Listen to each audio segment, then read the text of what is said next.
Luke 9. Summoning the 12, he gave them power and authority over all the demons and to heal diseases. Then he sent them to proclaim the kingdom of God and to heal the sick. Take nothing for the road, he told them, no staff, no traveling bag, no bread, no money, and don't take an extra shirt. Whatever house you enter, stay there and leave from there. If they do not welcome you when you leave that town, shake off the dust from your feet as a testimony against them. So they went out and traveled from village to village, proclaiming the good news and healing everywhere. Herod the Tetrarch heard about everything that was going on. He was perplexed because some said that John had been raised from the dead, some that Elijah had appeared, others that one of the ancient prophets had risen. I beheaded John, Herod said, but who is this I hear such things about? And he wanted to see him. When the apostles returned, they reported to Jesus all that they had done. He took them along and withdrew privately to a town called Bethsaida. When the crowds found out, they followed him. He welcomed them, spoke to them about the kingdom of God, and healed those who needed healing.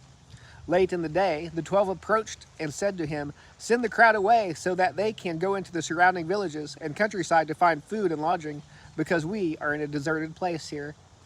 "You give them something to eat," he told them. "We have no more than 5 loaves and 2 fish," they said, "unless we go and buy food for all these people." For about 5,000 men were there. Then he told his disciples, "Have them sit down in groups of about 50 each." They did what he said and had them all sit down. Then he took the 5 loaves and the 2 fish, and looking up to heaven, he blessed and broke them. He kept giving them to the disciples to set before the crowd. Everyone ate and was filled. They picked up 12 baskets of leftover pieces. While he was praying in private and his disciples were with him, he asked them, who do the crowd say that I am?" They answered, "John the Baptist, others Elijah, still others that one of the ancient prophets has come back. But you," he asked them, "who do you say that I am?" Peter answered, "God's Messiah." But he strictly warned and instructed them to tell no one, saying, "It is necessary that the Son of Man suffer many things and be rejected by the elders, chief priests, and scribes, be killed, and be raised the 3rd day." Then he said to them all, "If anyone wants to follow after me, let him deny himself, take up his cross daily, and follow me. For whoever wants to save his life will lose it. But whoever loses his life because of me will save it.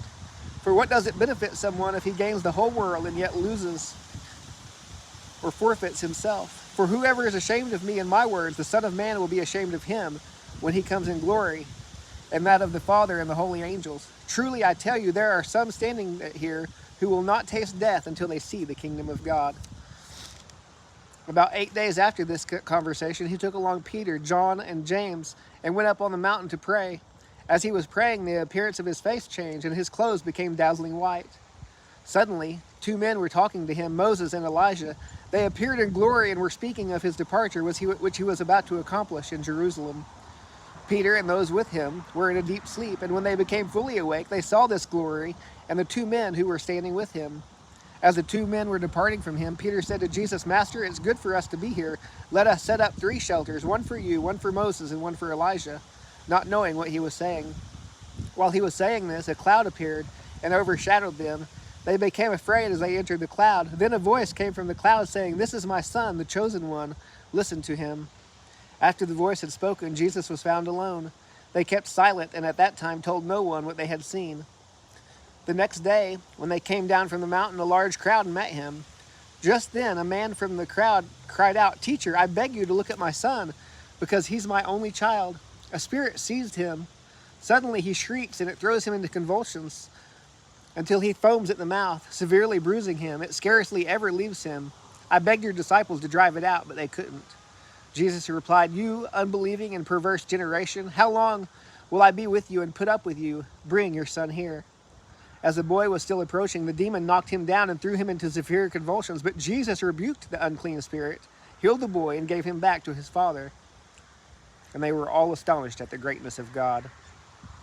While everyone was amazed at all the things he was doing, he told his disciples, "Let these words sink in. The Son of Man is about to be betrayed into the hands of men." But they did not understand this statement. It was concealed from them so that they could not grasp it, and they were afraid to ask him about it. An argument started among them about who was the greatest of them. But Jesus, knowing their inner thoughts, took a little child and had him stand next to him. He told them, "Whoever welcomes this little child in my name welcomes me, and whoever welcomes me welcomes him who sent me. For whoever is least among you, this one is great." John responded, "Master, we saw someone driving out demons in your name, and we tried to stop him because he does not follow us." "Don't stop him," Jesus told him, "because whoever is not against you is for you." When the days were coming to a close for him to be taken up, he determined to journey to Jerusalem. He sent messengers ahead of himself, and on the way they entered a village of the Samaritans to make preparations for him. But they did not welcome him, because he determined to journey to Jerusalem. When the disciples James and John saw this, they said, "Lord, do you want us to call down fire from heaven to consume them?" But he turned and rebuked them, and they went to another village. As they were traveling on the road, someone said to him, "I will follow you wherever you go." Jesus told him, "Foxes have dens and birds of the sky have nests, but the Son of Man has no place to lay his head." Then he said to another, "Follow me." "Lord," he said, let me go bury my father." But he told him, "Let the dead bury their own dead, but you go and spread the good news of the kingdom of God." Another said, "I will follow you, Lord, but first let me go and say goodbye to those at my house." But Jesus said to him, "No one who puts his hand to the plow and looks back is fit for the kingdom of God."